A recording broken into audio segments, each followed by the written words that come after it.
La nature en ville est un sujet auquel sont très sensibles les 24 communes de Nantes Métropole.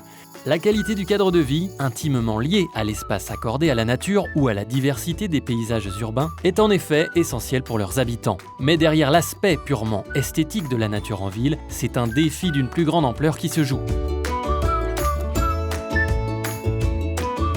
Derrière l'idée de protéger et même de développer la nature en ville, il y a le souci de maintenir la biodiversité existante, de prendre en compte le cycle de l'eau, de limiter l'artificialisation et l'imperméabilisation des sols, ou encore de réguler le microclimat.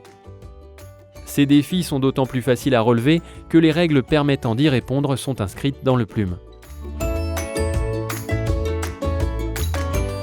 Le Plume porte le projet d'urbanisme des 24 communes de la métropole à horizon 2030.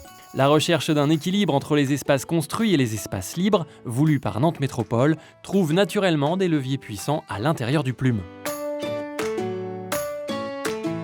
Le Plume définit par exemple un secteur spécifique dit NL, qui délimite les espaces à vocation d'équipement de loisirs de plein air et les espaces de nature en ville, qu'ils soient publics ou privés.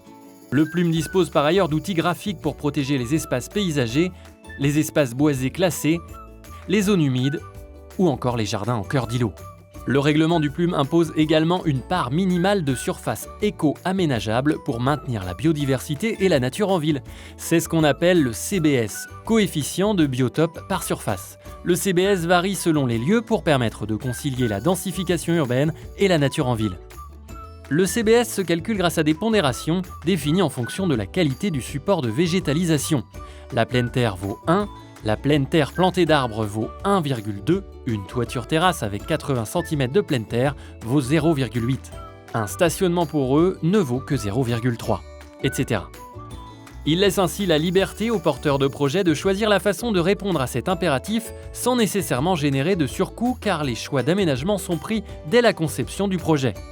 Le CBS vient donc compléter les objectifs inscrits au sein de l'orientation d'aménagement et de programmation OAP, thématique trame verte, bleu et paysage, TVBP, en réaffirmant le souhait de placer la nature au cœur du projet urbain.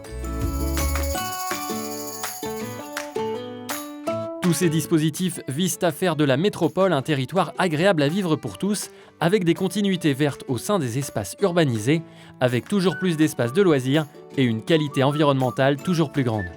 Bref, la métropole de demain.